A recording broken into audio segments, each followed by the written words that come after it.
juin 2016. C'est dans un hôpital public que je débute ce voyage. Avec Pushkar, nous sommes venus rencontrer Asmita et sa maman. Asmita est une petite fille de 10 ans, atteinte d'une longue maladie. Après 6 mois de présence non-stop à l'hôpital, et malgré l'opposition des médecins, sa maman a décidé de rentrer au village de Simjung. Nous paierons les frais d'hospitalisation et les laisserons s'en aller, non sans inquiétude. C'est accompagné de Nadège Moret, membre de notre association, que nous partons ensemble avec Pushkar, dans le Ramechhap, compléter le travail entamé par Johanna et Mélanie en avril. Cette région est pour moi une première, et je découvre à mon tour la beauté des paysages, la particularité des maisons.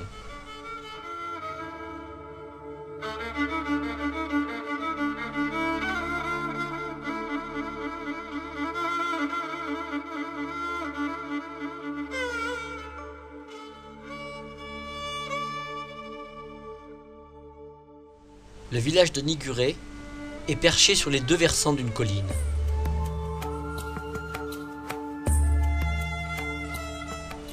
L'accueil par les villageois est comme il se doit traditionnel, avec les colliers de fleurs et les discours de rigueur. Aucune aide hormis la nôtre n'est jamais arrivée ici. Le monde ici présent reflète leur attente. Après la distribution de toute une panoplie de peluches qui feront le bonheur de nombreux enfants, nous prendrons l'engagement de les aider à obtenir l'accès à l'eau potable pour l'ensemble du village.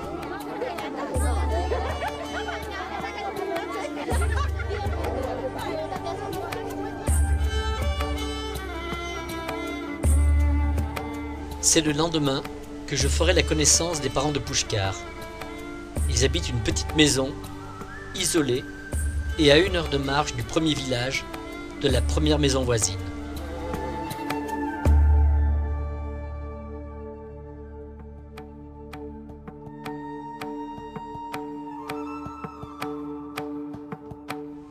Après une journée de repos, c'est dans un décor somptueux que nous entamons notre tournée des villages, des dispensaires et des écoles.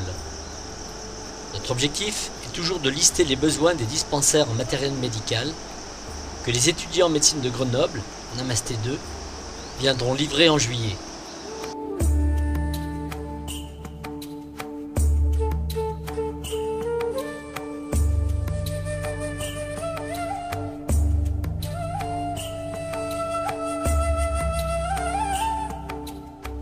C'est dans la maison de l'infirmière du premier village visité que nous nous arrêterons. Une rencontre apaisante et un accueil chaleureux.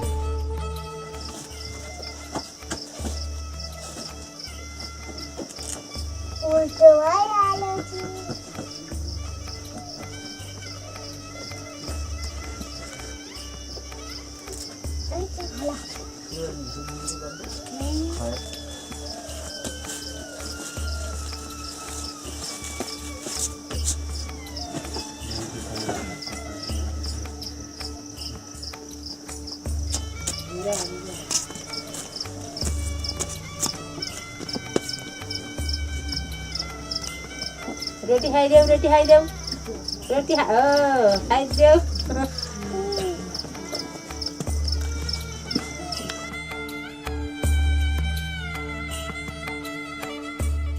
Un hébergement simple, ici ma chambre, et un repas composé d'un dalbat et de chapati, le pain local.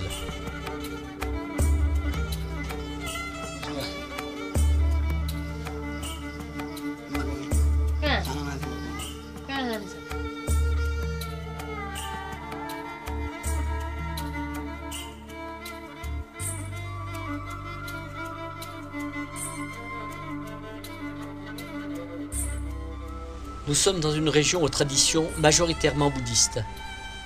Il est vrai que nous évoluons en moyenne dans un environnement de 2000 mètres d'altitude.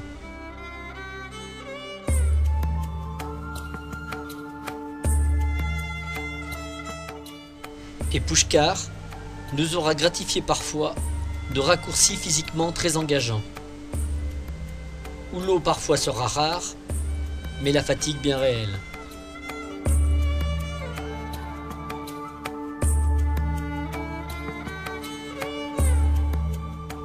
C'est ainsi que nous enchaînerons les villages, les dispensaires, établissant à chaque fois le listing du matériel médical indispensable à leur bonne pratique. Matériel rarement fourni par l'État népalais.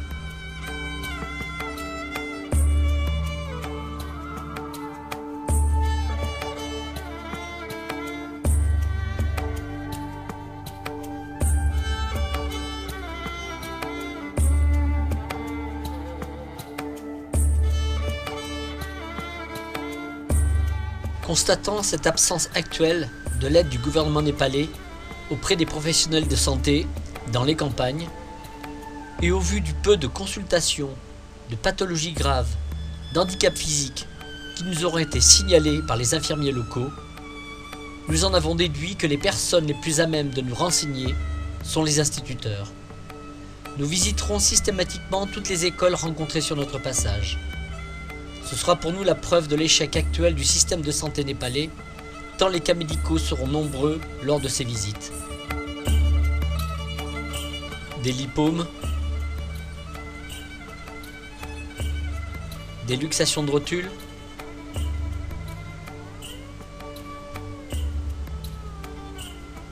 des séquelles de fractures.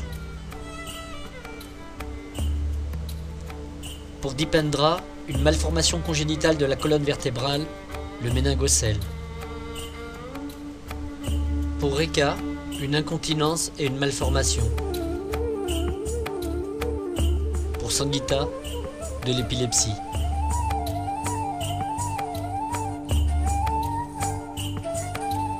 Parmi ces nombreux cas observés, nous aurons répertorié une vingtaine d'enfants nécessitant une consultation et éventuellement une prise en charge financière de notre association.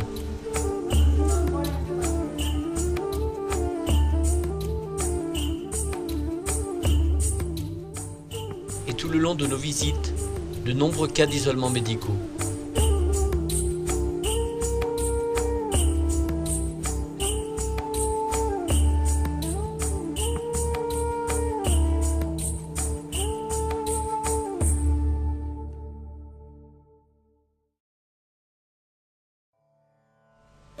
Après une semaine passée dans leur échappe, nous nous sommes dirigés avec Pushkar en direction de Simjung et y retrouver Dan. Entre les deux régions, le constat est saisissant. Un an après, les maisons sont toujours en planches et tôles métalliques. La pauvreté de certaines familles et la maladie d'une tristesse infinie.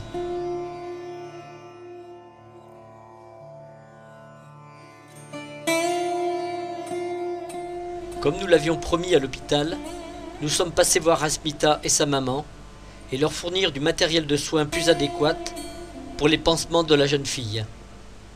Mais comme nous l'avions pressenti, nous avons trouvé Asmita fatiguée, déshydratée par la chaleur de Prémousson. Elle décédera un mois plus tard.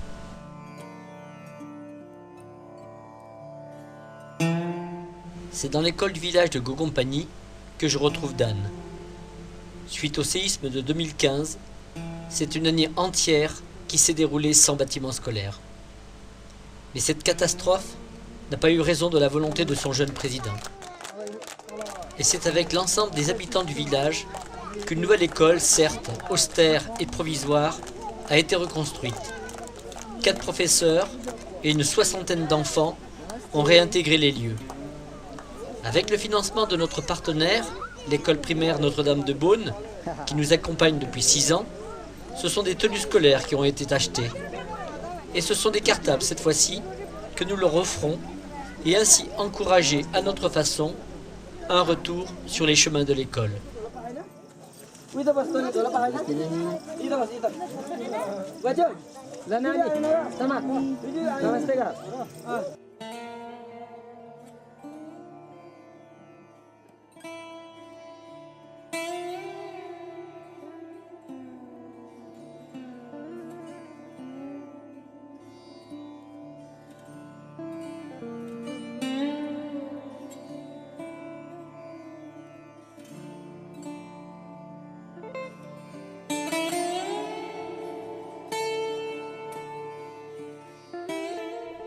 De retour de 3 jours passés à Simjung, c'est un dernier programme médical qui nous attend sur Katmandou. Avec l'aide de notre ami Jafar, notre contact sur Katmandou, nous fournirons les pommades nécessaires à Nanda pour sa maladie de peau, traitement fourni par notre ami le docteur Claire Monnier. Nous prendrons des nouvelles de Rohan, atteint de leucémie, qui continue sa lente guérison. Nous nous engagerons à une aide financière pour ce futur dialysé. Enfin, je finirai mon programme médical en retrouvant Sangeeta Nepali, venu du village retrouver son papa, couturier des rues. Nous l'avions laissé dans son école avec ses très nombreuses crises d'épilepsie. Nous la ferons consulter dans un hôpital public.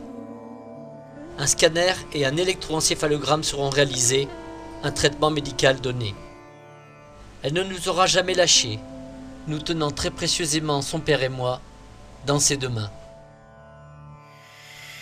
Et les crises répétées qu'elle subira pendant les longues heures d'attente provoqueront souvent les larmes de son papa, larmes qu'elle essuiera à chaque fois délicatement avec ses mains. Et chose promise, chose due. De conditions très pauvres, je lui ferai cadeau de chaussures et de vêtements de son choix. Son sourire sera le point final de ce voyage.